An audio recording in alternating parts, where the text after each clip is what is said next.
In the sprawling mansion at the edge of Providence, where whispers replaced conversation and shadows moved with purpose, little Rosie hadn't spoken a word in 247 days. The day her mother's casket descended into the cold New England soil was the day her voice disappeared, as if buried alongside the only person who truly understood her heart.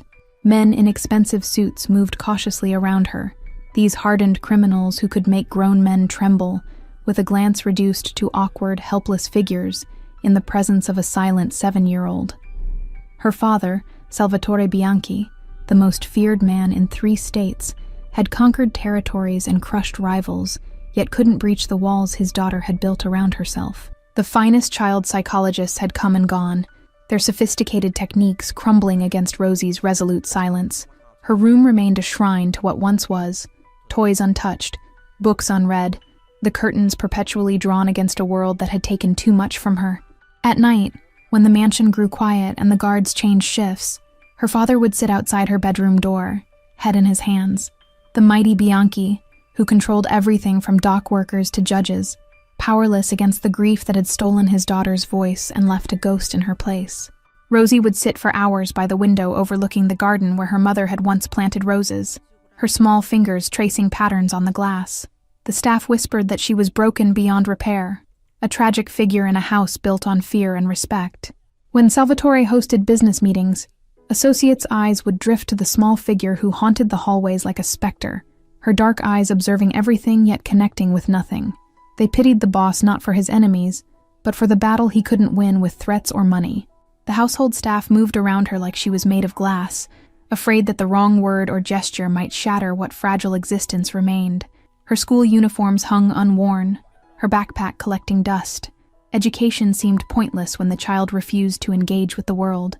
5 nannies had quit, unable to bear the weight of caring for a child who stared through them as if they were ghosts. The last one left in tears, claiming there was something unsettling about a child who watched everything, but participated in nothing. Salvatore had begun to believe the whispers that perhaps his daughter would never return from the abyss of her grief. The empire he had built seemed hollow now, its purpose lost when he looked into his daughter's empty eyes, and found no reflection of himself or the future he had imagined. The teachers from her former private school occasionally sent letters, inquiring about her return, but these remained unopened on Salvatore's desk. What use were academics when the fundamental human connection of speech had been severed? For her 7th birthday, Salvatore had transformed the grounds into a carnival, complete with rides and games, hoping to spark joy in his daughter's heart. Rosie had walked through it all, touching nothing, saying nothing, her small hand limp in his as if the very act of holding on required too much energy. The staff began to wonder if the boss's heart was changing, softening under the constant strain of his daughter's silence. The man who once ordered executions without blinking now spent hours researching childhood trauma and grief counseling techniques. In the 3rd-floor east wing, where Rosie's bedroom overlooked the garden her mother had loved, a half-finished puzzle lay on a table, the only activity that seemed to hold her attention, if only for moments. The pieces, like her scattered thoughts, refused to form a complete picture. The whispers around Providence grew louder. The invincible Don Bianchi had finally met an adversary he couldn't defeat. Some rivals began testing boundaries, sensing weakness in an organization led by a man distracted by personal tragedy. At night, when her father thought she was sleeping, Rosie would carefully arrange her mother's photographs in a circle around her pillow, creating a barrier against nightmares. The household staff found them each morning, but no one dared disturb this ritual, this silent prayer to a mother who could no longer protect her child. The cleaning service agency hesitated when they received the request from the Bianchi estate, knowing the rumors about what happened to people who disappointed the family. Most cleaners refused the assignment outright, fear outweighing the exceptional pay offered for maintaining the sprawling mansion on the hill. Margaret Walsh didn't have the luxury of fear, not with rent 3 months overdue, and the hospital bills still arriving with alarming regularity. The memorial cards for her son Timothy were still on her kitchen counter, their edges worn from her fingers tracing his smiling face each morning before she forced herself to face another day. Before the accident that took her 4-year-old son, Margaret had been a preschool teacher, beloved by children for her gentle patience and creative approach to learning. Now she could barely look at children without feeling her heart splinter into smaller fragments. The agency manager had pulled her aside, explaining in hushed tones exactly whose house she would be cleaning. They're particular about things being just so, and they don't like questions or chatter, he warned, not mentioning the darker rumors that circulated about the family's business practices. On her first day, Margaret kept her head down as security checked her credentials at the gate, 3 armed men escorting her to the service entrance. The mansion felt like a mausoleum, oppressively silent, despite the dozen staff members moving efficiently through their tasks. She was assigned to the East Wing, the guard's instructions precise and limiting. Certain rooms were off-limits, certain items were not to be touched, and under no circumstances was she to interact with family members. The warning seemed unnecessary. The halls were empty, devoid of life despite their opulence.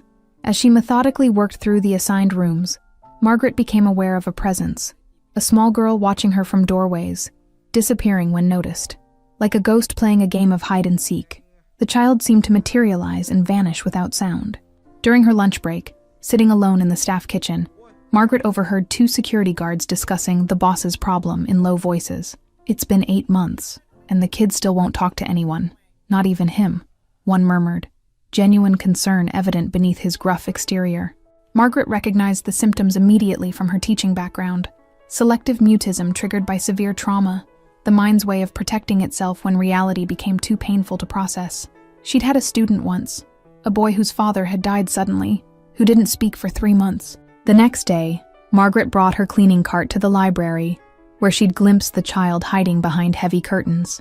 Without acknowledging her presence, Margaret began humming softly, an old lullaby she used to sing to Timothy, while dusting the endless rows of leather-bound books. From the corner of her eye, she saw tiny fingers reach out from behind the curtain, tracing the pattern of the oriental rug. Margaret continued working, carefully maintaining the pretense that she hadn't noticed, understanding intuitively that direct attention might cause the child to retreat. When she returned the following day, there was a crude drawing left, precisely where her cart had been positioned, a stick figure with a mop, and what appeared to be a smile. Margaret slipped the paper into her pocket before the guards could see it, a forbidden interaction she instinctively kept secret. That night in her bare apartment, Margaret studied the drawing, the first genuine emotional connection she'd felt since Timothy's funeral. She carefully placed it on her refrigerator next to her son's last artwork. 2 broken worlds momentarily bridged by crayon and innocence. She began leaving small, inconspicuous gifts where the child might find them. A perfect maple leaf pressed between paper towels, a small origami bird fashioned from cleaning cloth, a heart drawn in condensation on a window. Nothing that would alert security, nothing that could be traced back to her. The girl began following her more openly, maintaining distance but watching intently as Margaret cleaned and organized. Sometimes Margaret would narrate what she was doing in a soft, gentle monologue, the way she used to explain the world to her preschool students and to Timothy. On the 3rd week, Margaret found a small treasure left in her cleaning cart, a handcrafted rabbit missing 1 ear, clearly well-loved and precious to its owner. Her hands trembled as she carefully placed it in the pocket of her uniform, understanding the magnitude of this trust. That evening, she carefully stitched a new ear for the rabbit using fabric from one of Timothy's old blankets, her fingers remembering skills she thought grief had taken from her. She added a tiny heart stitched on its chest, a silent message of understanding from one broken heart to another. The next morning, hidden cameras captured the moment when Margaret slipped the repaired rabbit into the gap between the bookshelf and wall, where she'd seen small fingers retreating. Hours later, those same cameras recorded Rosie retrieving it, her expression changing for the first time in months as she noticed the repair. Salvatore Bianchi, reviewing security footage as he did obsessively since his wife's death, froze the frame on his daughter's face. The subtle shift in her expression, not quite a smile but no longer the empty mask he'd grown accustomed to, made his heart stutter with hope and suspicion. He summoned his head of security, requesting detailed background information on the new cleaning woman. "Everything, Paul. I want to know who she is, where she came from, and why my daughter is responding to her when she's ignored every professional we've brought in." The report arrived on his desk the following morning. Margaret Walsh, 34, former preschool teacher, widow son, deceased in a car accident 18 months prior. Clean record, no connections to rival families or law enforcement, drowning in medical debt despite insurance. Salvatore studied her photograph, trying to understand what made this ordinary-looking woman different from the specialists and caretakers who had failed to reach Rosie. There was something in her eyes that resonated with him, a familiar grief that no amount of money or power could erase.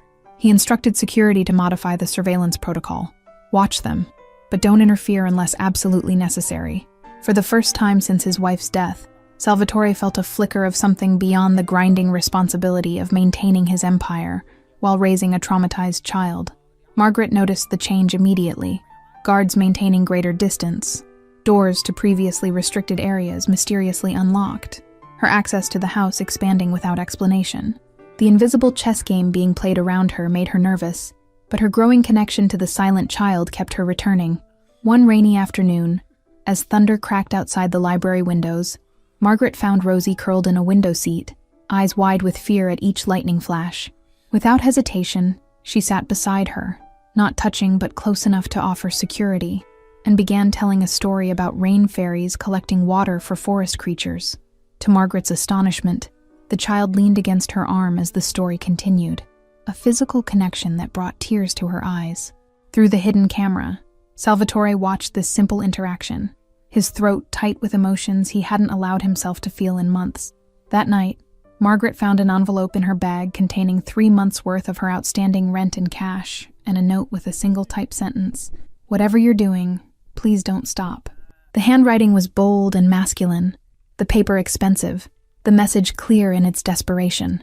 The following day, Margaret brought a small battery-operated planetarium, setting it up in the library without explanation.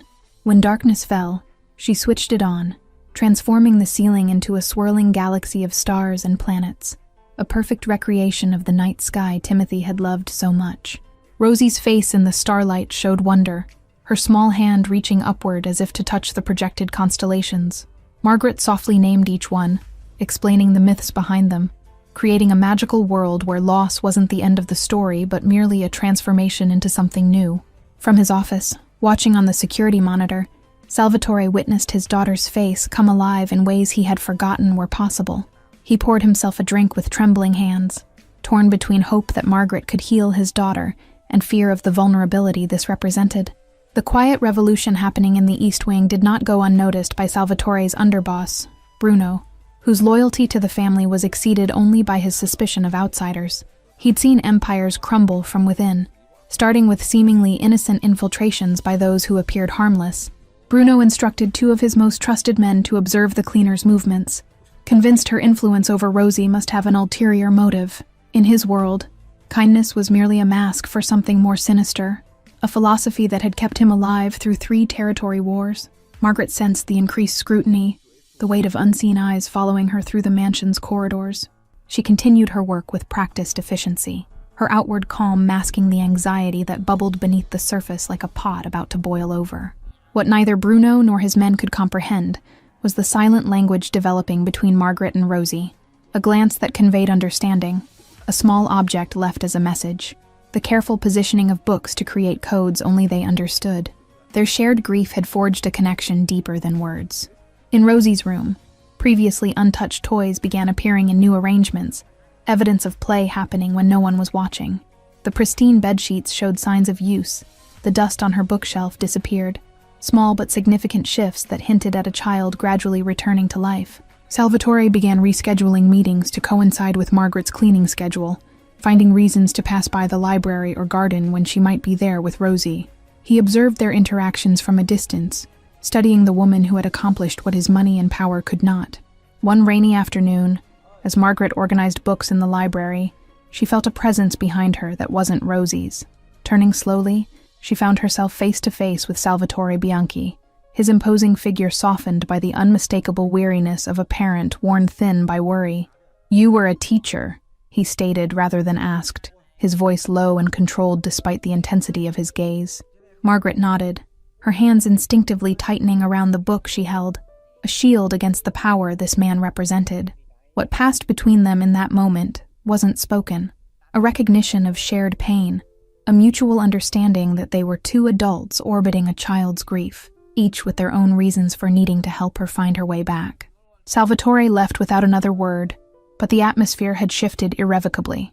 The next day, Margaret found her cleaning cart upgraded, the supplies replaced with professional-grade materials, and a small note, "Whatever she needs." No signature was necessary. The message was clear in its simplicity, and the implied permission to continue her unorthodox approach. In the garden where Rosie's mother had once tended roses, Margaret discovered the child attempting to water long dead plants. Her small face concentrated on the task, as if she could bring them back through sheer determination. Instead of explaining that the flowers were gone, Margaret brought seed packets the following day. Together they dug in the soil, Margaret demonstrating while Rosie mimicked her movements, planting bulbs that would sleep through winter before blooming in spring. The metaphor wasn't lost on the security cameras capturing the moment, nor on Salvatore watching the feed from his office with a tumbler of scotch in his hand. Bruno's reports grew more urgent, as Rosie began leaving her room voluntarily, seeking out Margaret during her shifts, the security footage showing the child following the cleaner like a shadow. "We know nothing about her," Bruno insisted during a private meeting, "except that she's gaining influence over your daughter, and by extension, you." Salvatore's response was uncharacteristically philosophical. Sometimes the most dangerous person is the one who makes you hope again. He dismissed Bruno's concerns, but doubled the background checks on Margaret, diving deeper into her past, seeking any connection to rivals or law enforcement that might explain her effect on Rosie. What they found instead was heartbreak. Newspaper clippings of the accident that claimed Timothy Walsh's life, medical records showing Margaret's subsequent hospitalization for what was clinically termed acute stress reaction, and the systematic dismantling of a life once built around educating children, now reduced to cleaning houses to survive. The first word came unexpectedly, during a moment so ordinary it might have been missed, if not for the absolute silence that had preceded it. Margaret was wiping windows in the library, singing softly to herself, when a small voice behind her said simply, "Blue." The cloth slipped from Margaret's fingers as she turned, finding Rosie pointing at the sky visible through the freshly cleaned glass. The single word hung between them, precious and fragile as a soap bubble, neither wanting to acknowledge it too directly for fear it might disappear. Margaret continued cleaning, her heart racing beneath her calm exterior, responding with casual warmth. "Yes, it's very blue today, isn't it? The kind of blue that makes you think summer might last forever." She resisted the urge to report this breakthrough, understanding instinctively that pressure would only drive Rosie back into silence. Unknown to Margaret, every sound in the Bianchi mansion was recorded, every security feed analyzed. Within minutes, Salvatore had been notified that his daughter had spoken for the first time in 8 months, the single word, blue, prompting an emergency rescheduling of a meeting with rival family representatives. Bruno interpreted this development differently, seeing it as proof that the cleaner had established a dangerous level of influence. "She's gotten the girl to speak when specialists couldn't," he argued during a tense meeting with Salvatore. "We need to know what she's saying to her when cameras aren't watching." The following morning, Margaret found herself invited to Salvatore's office, a summons delivered by a stone-faced security guard that offered no opportunity for refusal.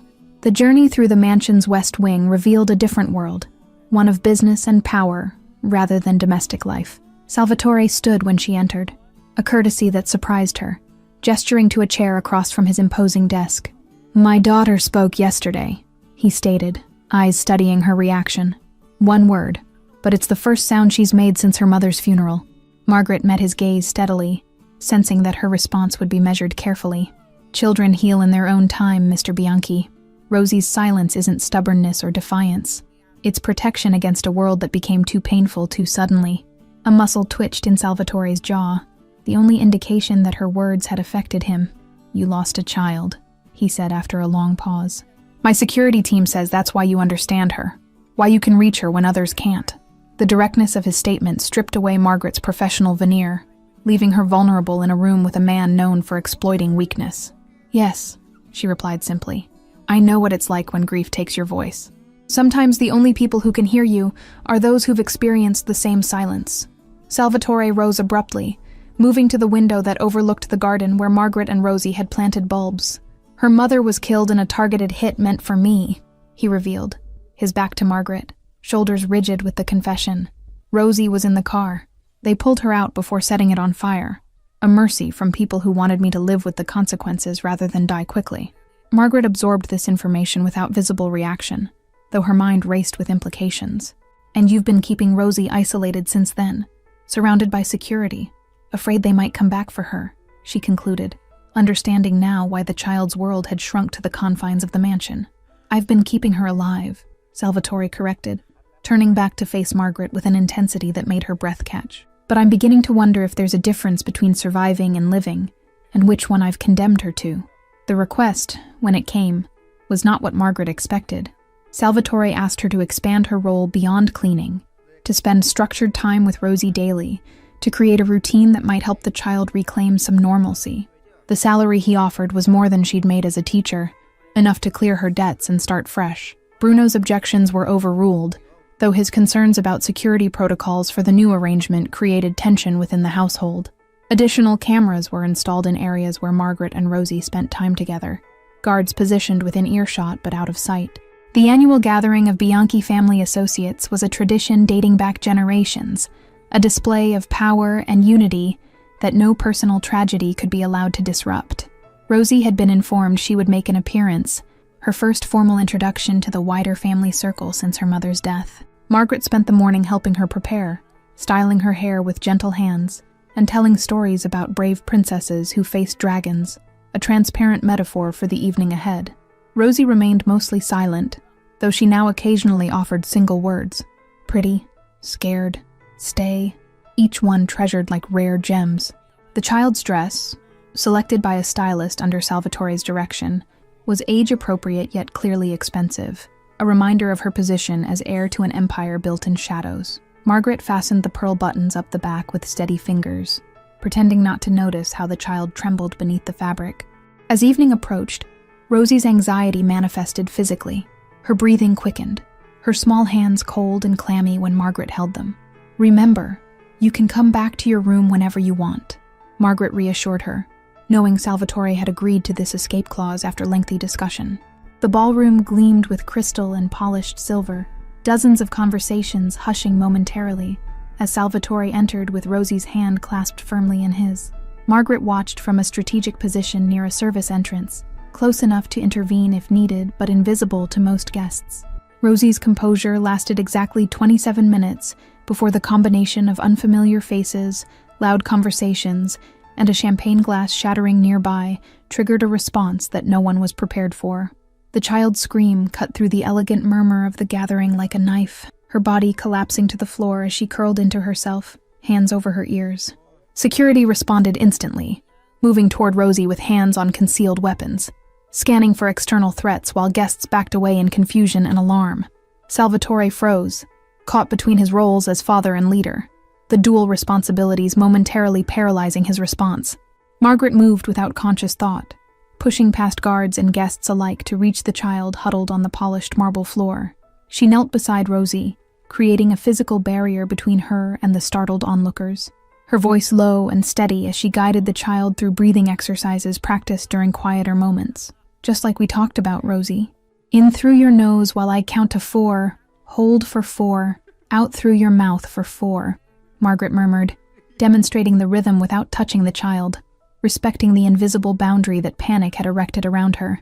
Salvatore watched as his daughter gradually calmed under Margaret's guidance, her breathing slowing, her rigid posture softening incrementally. The gathered associates witnessed something few had seen before, uncertainty in their leader's eyes, a vulnerability that business rivals would interpret as weakness. Bruno moved efficiently through the crowd, redirecting attention, offering drinks and conversation, while subtly positioning loyal family members between the scene and any guests whose loyalty might be questionable. The damage control was seamless, but the incident had been observed and would be remembered. Margaret helped Rosie to her feet once the worst had passed, supporting her without seeming to as they made their way toward the nearest exit. Salvatore followed at a distance, maintaining his composure through decades of practice control while his world shifted beneath his feet. In Rosie's room, with the door closed against the continuing festivities below, Margaret helped the child change into comfortable pajamas, neither mentioning the tears that occasionally slipped down Rosie's cheeks. They built a fort of blankets and pillows, creating a safe cave illuminated by the star projector, a sanctuary against the overwhelming world outside. Salvatore found them there an hour later, Margaret reading softly from a book about a lost bear finding his way home, Rosie's eyes heavy with approaching sleep. He stood in the doorway, watching this tableau of ordinary comfort that had been absent from his daughter's life for too long. When Rosie finally drifted to sleep, Margaret carefully extracted herself from the blanket fort, finding Salvatore still in the doorway, his expression unreadable in the dim light. "You knew exactly what to do," he said quietly as they stepped into the hallway, his question implicit in the statement. Bruno's network of informants brought troubling news. A rival family had discovered Salvatore's growing attachment to the cleaning woman and his daughter's improvement under her care. This vulnerability, this newfound emotional dependence, was being discussed in back rooms where business was conducted through whispers and blood. In the shadowy world where the Bianchis operated, personal attachments were liabilities, leverage points that could be exploited by enemies seeking advantage. Bruno presented his concerns during a private meeting. Surveillance photos spread across Salvatore's desk, showing Margaret and Rosie in the garden. At the library, moments of connection documented as evidence of danger. "She's not just helping the girl, boss," Bruno insisted, tapping a particularly clear image of Salvatore watching the pair from a distance, his expression unguarded. "She's changing you, and people are noticing. The Pescaros are saying you've gone soft, that you're distracted, that maybe it's time for new leadership in Providence." Salvatore's response was ice cold, the temperature in the room seemingly dropping as he leaned forward. "Is that what you think, Bruno? That allowing my daughter to heal is a sign of weakness? That finding someone who can help her means I've lost my edge?" The threat beneath his measured tone was unmistakable. Bruno had served the family too long to be intimidated easily, his loyalty buying him the right to speak difficult truths. "What I think is that you've given this woman access not just to your home, but to your heart, and we know nothing about her except what's on paper. Papers can be falsified, backgrounds manufactured. Mom, the seed of doubt, once planted, grew rapidly in soil fertilized by decades of necessary paranoia." Salvatore authorized deeper investigations into Margaret's past, interviews with former colleagues, surveillance of her apartment, and analysis of her financial transactions, searching for any suspicious patterns. What they discovered instead were the mundane details of a life shattered by loss, therapy sessions she could barely afford, a small box of her son's belongings she still couldn't bring herself to donate, evening classes in child psychology taken in a desperate attempt to understand why her son had been taken from her. Despite the evidence of Margaret's innocence, Bruno remained convinced that her influence represented danger. His concerns gained traction when intelligence reports confirmed that the Pescaro family was indeed watching the Bianchi household closely, particularly Margaret's comings and goings, which followed predictable patterns that made her an easy target. The warning came from an unexpected source, a police detective with ties to the Bianchi organization, who reported increased surveillance activity around Margaret's apartment building. "They're not watching her because she's a threat," the detective explained during a clandestine meeting. "They're watching her because you care about her, and that makes her valuable." Salvatore faced an impossible choice: remove Margaret from their lives, severing the connection that had brought Rosie back from the edge of a bottomless grief, or keep her close, knowing that her presence painted a target on her back that grew larger with each day she remained in their orbit. The decision was taken out of his hands when Margaret's apartment was broken into while she was working at the mansion. Nothing was taken, but every photo of her son had been arranged in a circle on her bed, a message that required no translation. "We know what matters to you. We know how to hurt you." When informed of the break-in, Margaret's face drained of color, her hands gripping the edge of Salvatore's desk with white-knuckle intensity. "They found Timothy's things," she whispered, the implication clear. Strangers had touched her most precious memories, violated the shrine she had created to her son's short life. Salvatore's response was immediate and non-negotiable.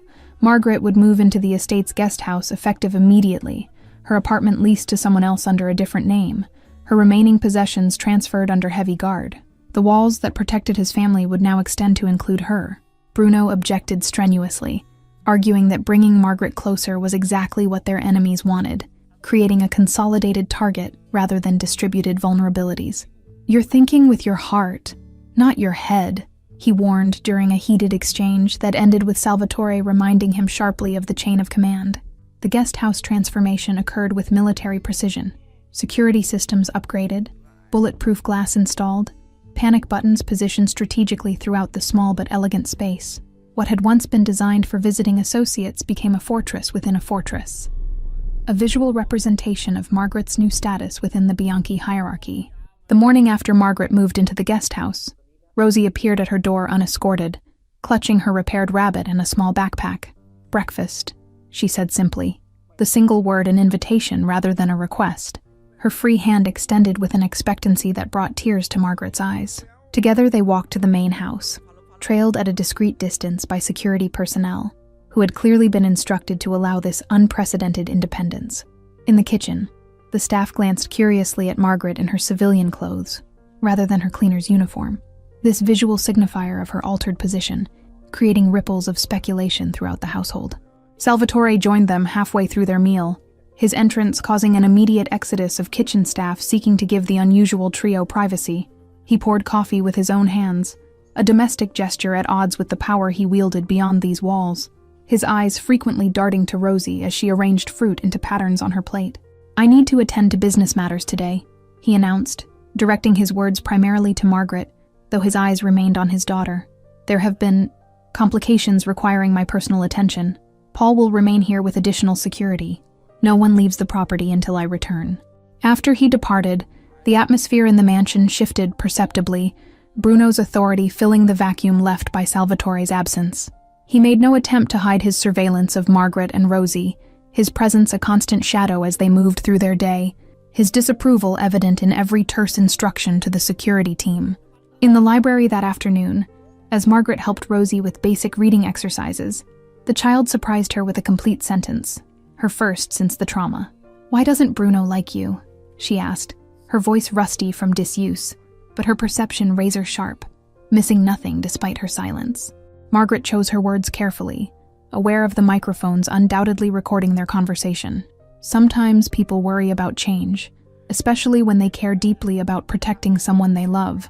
Bruno wants to keep you and your father safe, and sometimes new people seem like they might be dangerous." Rosie considered this explanation with solemn eyes that had witnessed more violence than any child should. "You're not dangerous," she stated with absolute conviction, returning to her book as if the matter was settled, unaware of the profound effect her words had on the adults listening through security feeds. That evening, as Margaret prepared for bed in the guest house, the security alarm chimed softly, announcing an authorized visitor. Salvatore stood at her door, his customary suit replaced by more casual attire, a bottle of wine in one hand, and a haunted expression that spoke of difficult decisions made and implemented. "The Pescaro underboss won't be a problem anymore," he said without preamble as she let him in, the statement hanging between them like a test. Would she ask for details she was better off not knowing?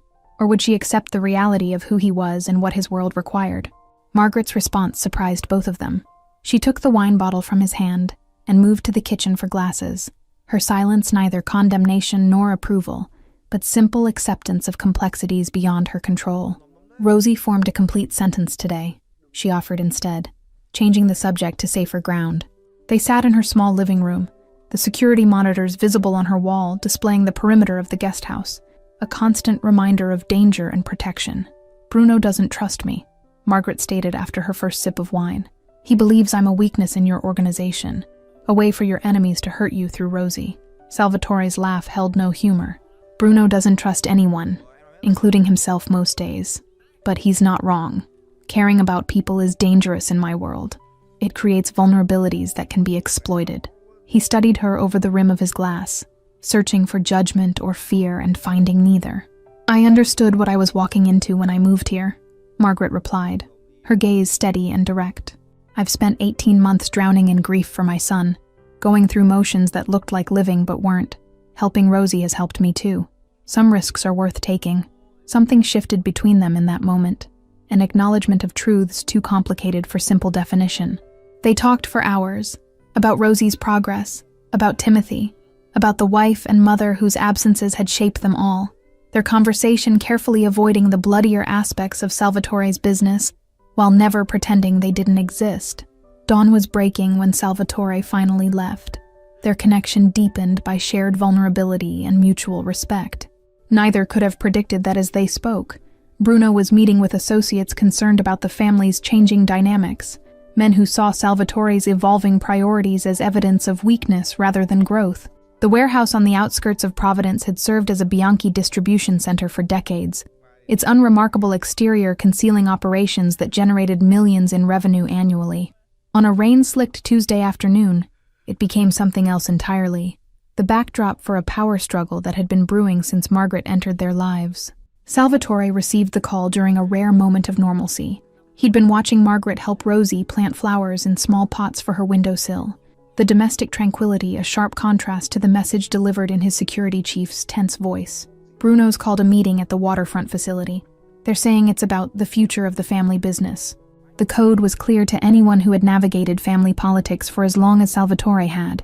This was a challenge to his leadership, a calculated move while his attention was divided between business and the growing attachment to the woman who had transformed his daughter's life. He left immediately, increasing security around the mansion with a terseness that betrayed his concern. Margaret noticed the additional guards, the heightened vigilance that descended over the estate in Salvatore's absence. She maintained Rosie's routine with forced calm, reading stories and completing simple art projects, while carefully monitoring the silent communications passing between security personnel. The hours stretched painfully, as afternoon faded to evening with no word from Salvatore. Paul, the head of household security, began checking his watch with increasing frequency, his hand never straying far from the concealed weapon beneath his jacket. When the call finally came, his face transformed from professional detachment to genuine alarm. "Get them to the panic room," he ordered the nearest guards, all pretense of normal operations abandoned as he strode toward Margaret and Rosie in the library.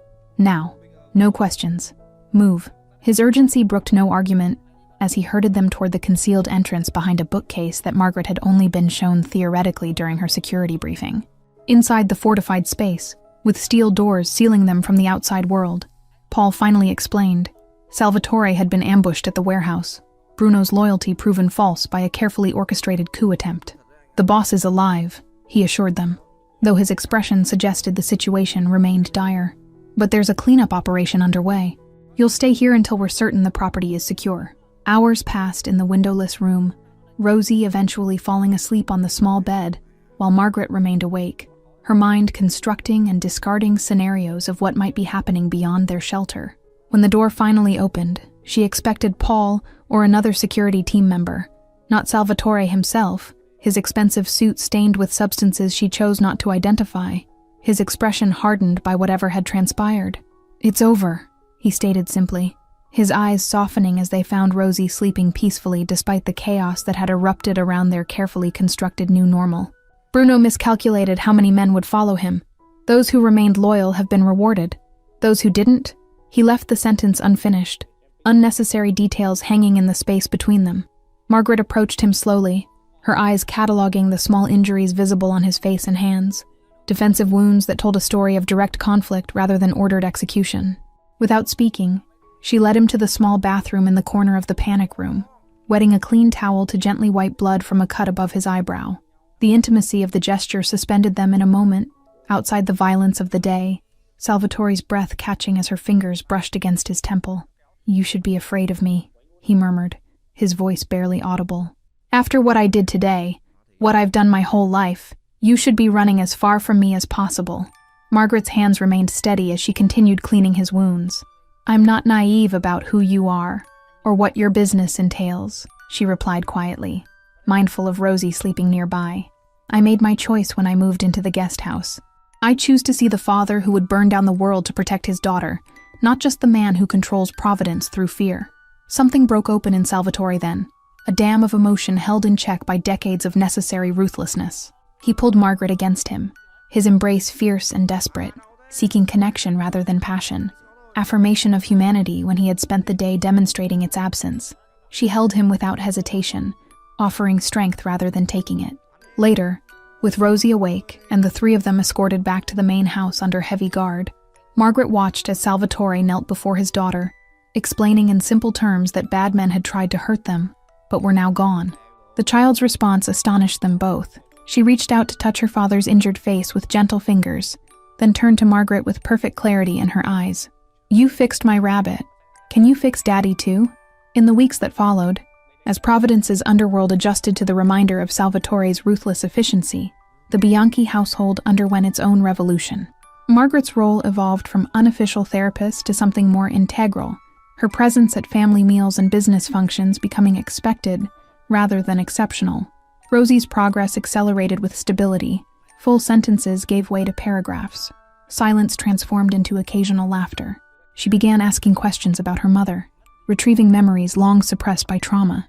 Grief, finally finding healthy expression through stories and shared remembrance. The first time Salvatore kissed Margaret was in the garden Rosie had helped restore, surrounded by blooms that symbolized renewal and second chances.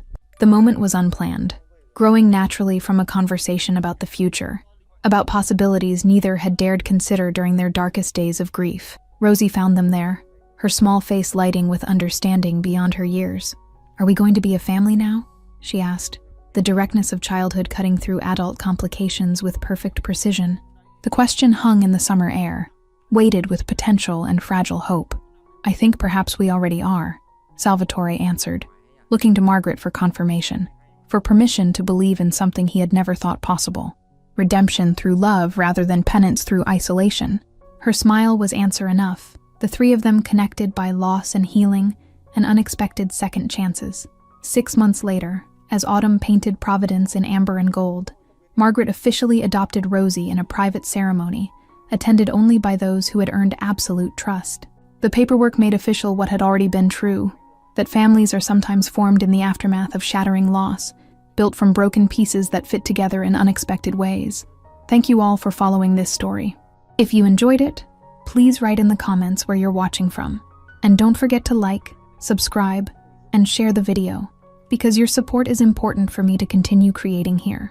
А все равно, сути дела не меняет, как бы зарплата плюс-минус везде там, больше, чуть меньше. Как бы, и, наверное, это все, вот эта общая ситуация, наверное, у многих привела, во-первых, сфера развлечений, да, всякие там кредиты и так далее, настолько загоняют каждого в задницу человека. И об этом на самом деле никто так-то не говорит. Какое количество сейчас, допустим, даже в те же сложные времена такие, когда сейчас идет там специальная военная операция, да, где люди вообще умирают, в принципе, за какую-то сумму денег.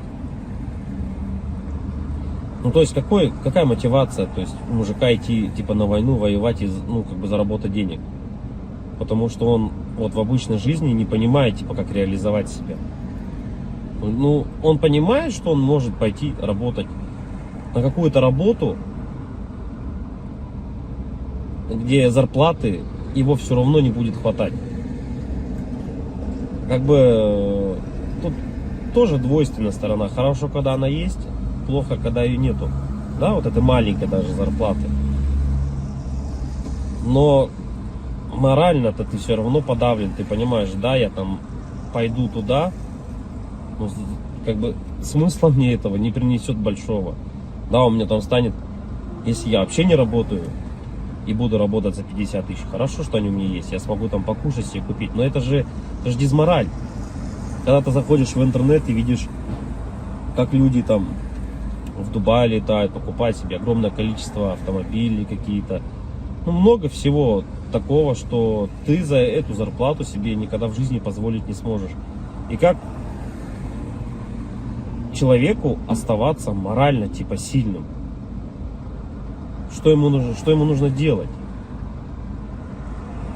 Наверное, во-первых, это, наверное, все от семьи исходит, да?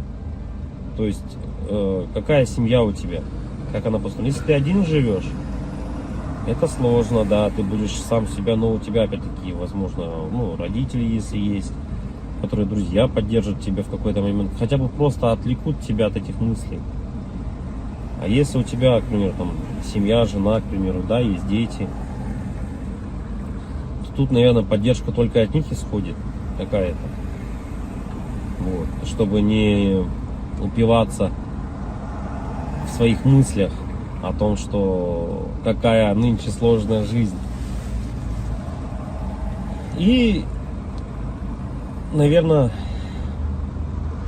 других-то вариантов, в принципе-то, и нету. Какие вот еще варианты, в принципе, изменить, поменять свою жизнь настолько, чтобы она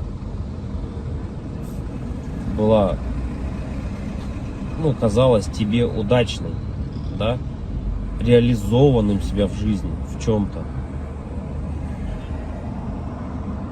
Вот как проявляется на самом деле у нас реализованность? Наверное, у 90% случаев это финансовая финансовое благополучие, финансовая независимость.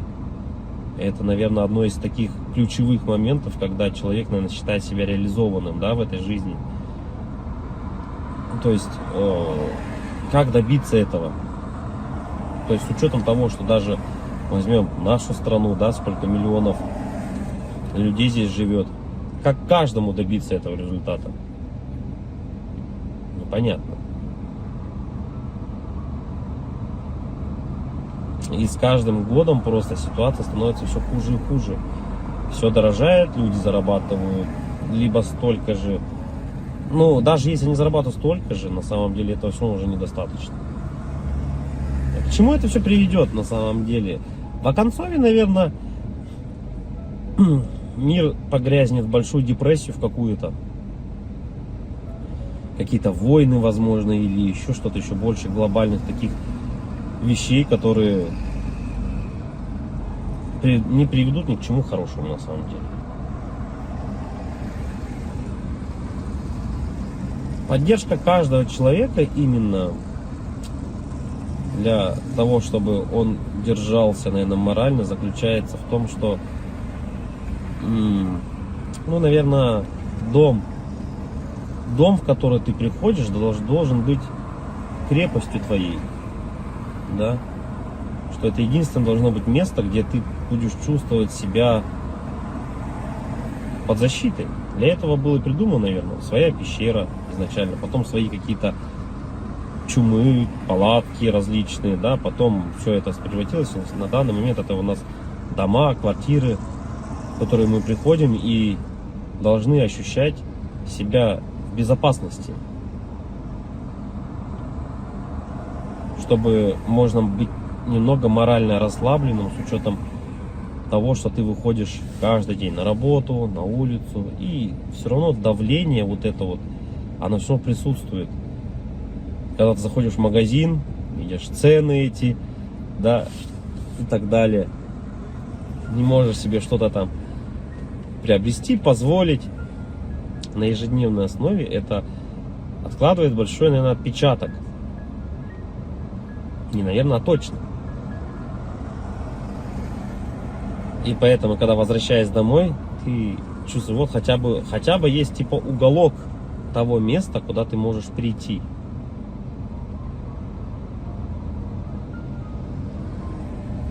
Уголок на самом деле человеку много тоже не надо. Можно хотеть большего, но на самом деле человеку одному много не надо. Да? Ему нужно спальное место, спокойное место, где можно подумать. Ну, это когда ты один, к примеру, да? Когда у тебя есть семья, к примеру, ты приходишь домой, опять-таки, тут хотя бы, да, поговорить о каких-то вещах. Просто об отрешенных вещах, наверное. И, возможно, при этих же условиях у тебя и появляется какая-то дополнительная мотивация для реализации себя. А когда у тебя нету ничего, вот это уже становится проблемой. И это у многих на самом деле. Что значит не иметь ничего?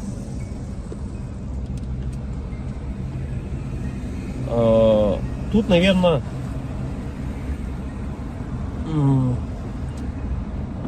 самое главное, дизмораль у человека еще возникает при том, что это уже, наверное, где-то в глубине души даже она возникает при даже хорошей финансовой подушке такой, которая у тебя есть, хороших финансовых деньгах, да, то есть, но нету вот внутреннего ощущения, к примеру, дружбы, семьи, любви и так далее.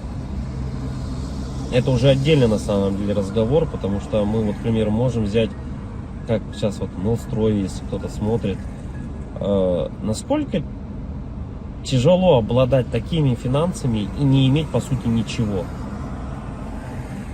Ни друзей, ничего не иметь. Так главное, это получается для бедных главное деньги, для богатых главное какое-то внутреннее ощущение нужности, не из-за денег. Вот такой вот. И эта борьба какая-то такая и вот эти два слоя общества, богатые и бедные, они друг друга не понимают. На самом деле из-за этого, возможно.